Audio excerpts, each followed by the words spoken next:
Hello student, myself DC Jain. Welcome to my YouTube channel Direct Physics. हम chapter 2 की बात कर रहे थे। कल हमने चैप्टर 2 गाउस के नियम और अनुप्रयोग के बारे में पढ़ा। उसकी कुछ एप्लीकेशंस हमने कल पढ़ ली थी। आज एक नई एप्लीकेशन के साथ हम आए हैं। समरूप आवेशित अचालक गोले के कारण विद्युत क्षेत्र की तीव्रता। कल हमने गोलीय कोष खोखले गोले के बारे में पढ़ा था। आज अचालक गोले के कारण विद्युत क्षेत्र की तीव्रता का अध्ययन करेंगे। यहाँ एक कैपिटल आर त्रिज्या का गोला जो समान रूप से आवेशित है, इसमें माना कि क्यू आवेश समान रूप से वितरित है संपूर्ण आयतन के अंदर। तो हम मान सकते हैं कि गोले का आयतन आवेश घनत्व, गोले का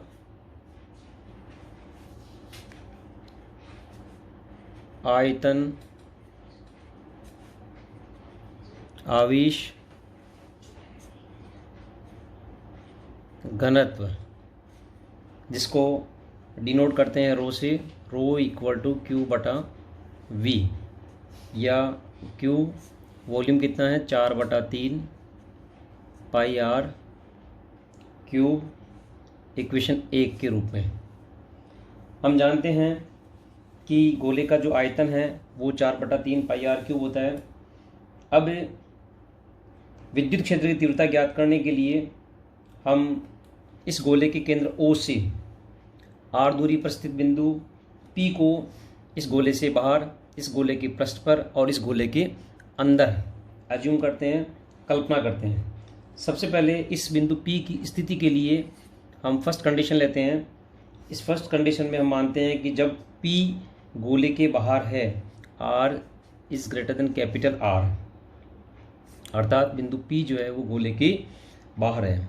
according to Gauss law we know E dot ds equal to Q upon epsilon not.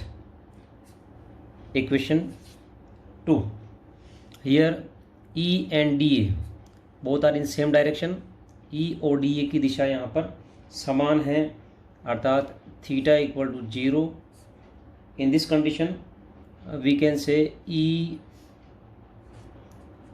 ds cos 0 equal to Q upon epsilon nought. cos 0 value 1, so E ds equal to Q upon epsilon nought. यहाँ E को यदि हम बाहर निकालते हैं, E integration ds equal to Q upon epsilon nought. E into ds का integral, ये ds या dA जो अल्पांश है, ये अगर पूरे स्फीयर के ऊपर फैला हुआ है या छोटे छोटे अल्पांश हम यहाँ पे पूरी स्फीयर के ऊपर मानते हैं, तो इस स्थिति के अंदर ds का इंटीग्रेशन हो जाएगा 4 पाई R square equal to Q upon epsilon naught. इस स्थिति में यहाँ E की वैल्यू यदि निकालते हैं तो as usual E equal to 1/4 pi epsilon nought Q upon R square, and in vector form E R unit vector और अलग से हम इसके साथ जोड़ देते हैं। Then E equal to 1/4 pi epsilon nought Q upon R square unit vector R। तो यहाँ हम कह सकते हैं कि E प्रोपोर्शनल टू क्या हो गया 1/r स्क्वायर, अर्थात दूरी के वर्ग के व्युत्क्रमानुपाती होता है। जैसा कि यहाँ से हम जानते हैं Q इक्वल टू कितना हो रहा है अपने पास, rho into 4/3 pi R cube. इसको यदि हम यहाँ पे वापस यूज़ लेते हैं तो E इक्वल टू कितना हो जाएगा अपने पास 1/4 पाई एप्सिलॉन नॉट, इक्वेशन 3 से। ये इक्वेशन 1, इक्वेशन 2 और इक्वेशन 3। इक्वेशन 3 में Q की वैल्यू रखने पर, Q की वैल्यू कितनी है अपने पास, rho into 4/3 pi R cube. तो E इक्वल टू हो जाएगा 1/4 pi epsilon not into Q, Q की वैल्यू रखो यहाँ पे, rho into 4/3 pi R cube, और ये आर स्क्वायर नीचे आ ही रहा पहले से ही, R square, then we can say 4 पाई से 4 पाई कैंसिल आउट हो गया, देन ई इक्वल टू अपने पास हो जाएगा यहाँ पर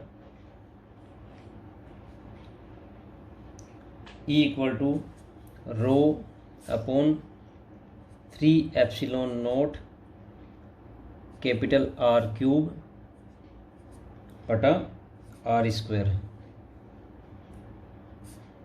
या in vector form E equal to rho upon 3 epsilon not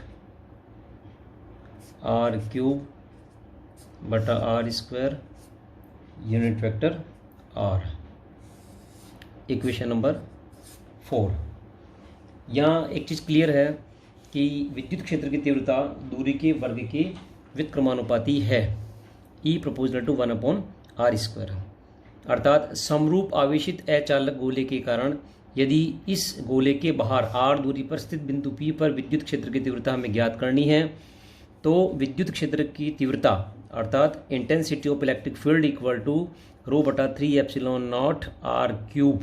here capital R is the radius of this sphere and small r the distance from point O to P, unit vector R। Equation number 4 के रूप में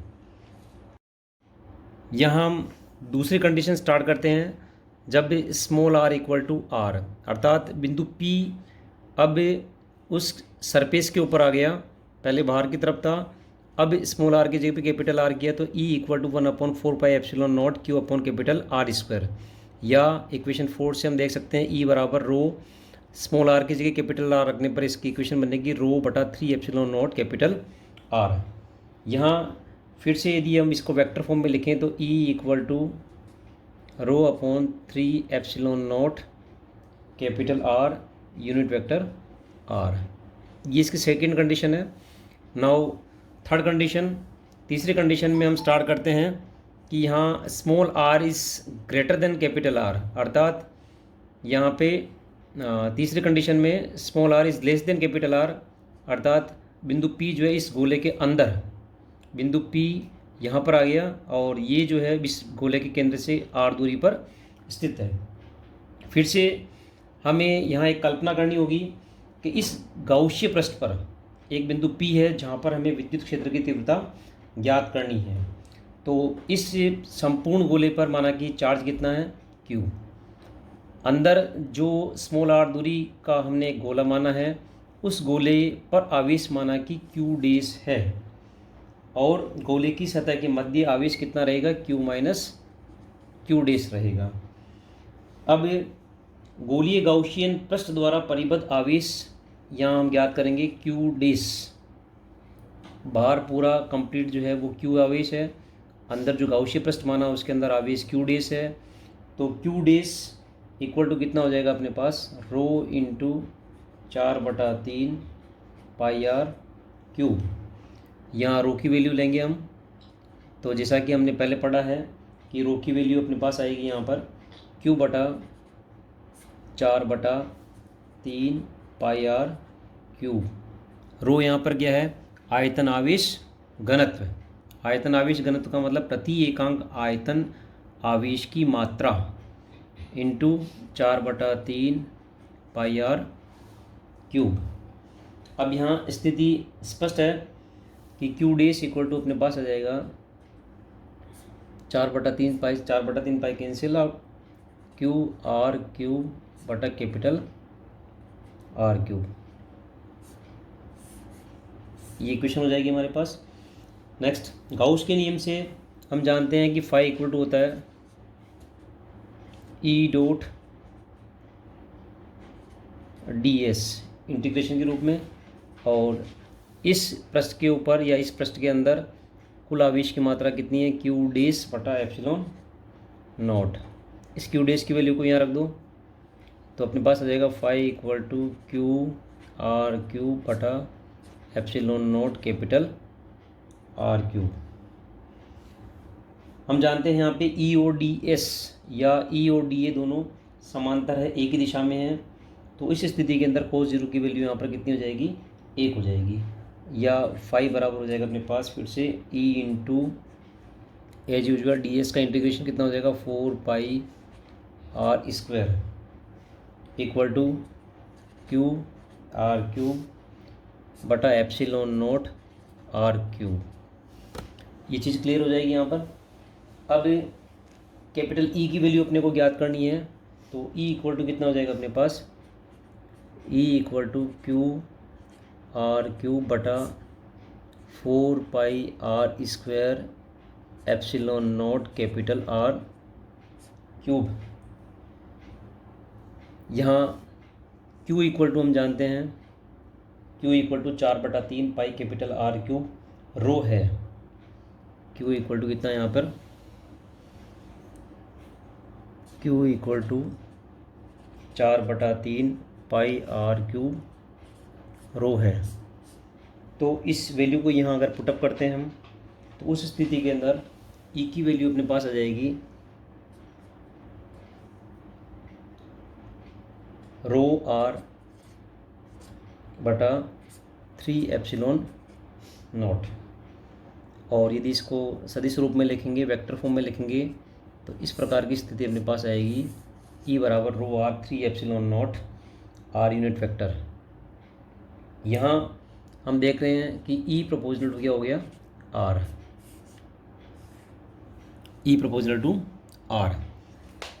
अब यदि हम graph के रूप में denote करें कि दूरी के सापेक्ष विद्युत क्षेत्र की तीव्रता कितनी रहेगी, तो पृष्ठ के अंदर यहाँ पर इस प्रकार की स्थिति बनेगी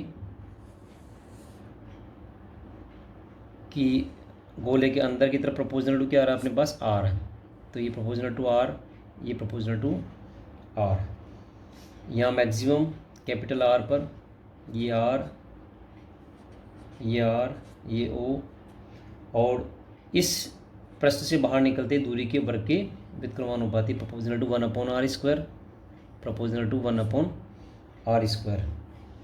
तो here E proportional to R, इधर भी E प्रोपोर्शनल टू R, और यहाँ प्रोपोर्शनल टू 1/r², और इधर भी प्रोपोर्शनल टू 1/r²। ये ग्राफ किसके बीच में है, E और R के बीच में। ये कैपिटल R, कैपिटल R। तो यहाँ स्पष्ट है कि इस एप्लीकेशन से कि अचालक गोला यदि हमारे पास है, तो उस गोले के बाहर स्थित किसी बिंदु पर, गोले के पृष्ठ पर और गोले के अंदर विद्युत क्षेत्र की तीव्रता का मान हम ज्ञात कर सकते हैं। यह एक अच्छी एप्लीकेशन है, बोर्ड के एग्ज़ाम के अंदर अधिकांशतः पूछते हैं इस एप्लीकेशन को। नेक्स्ट एप्लीकेशन लेते हैं हम, नंबर 5, अपरिमित चालक समरूप आवेशित परत के कारण विद्युत क्षेत्र की तीव्रता।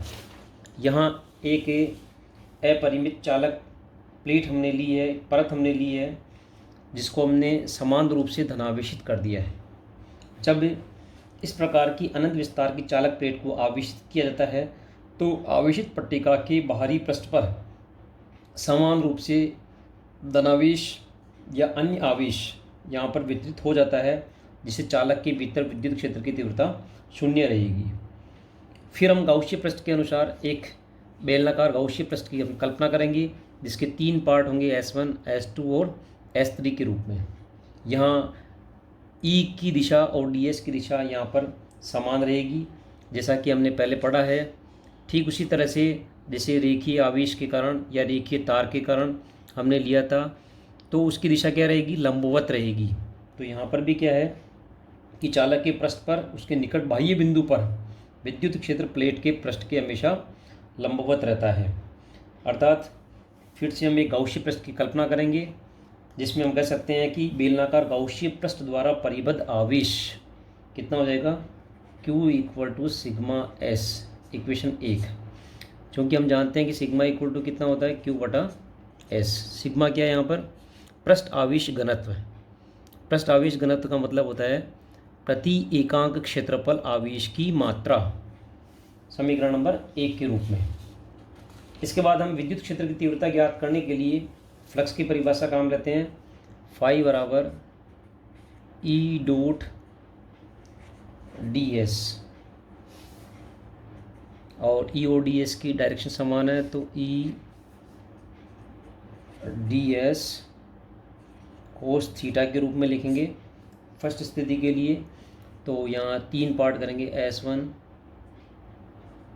ई डी एस कोस 0 plus S2 E D S कोस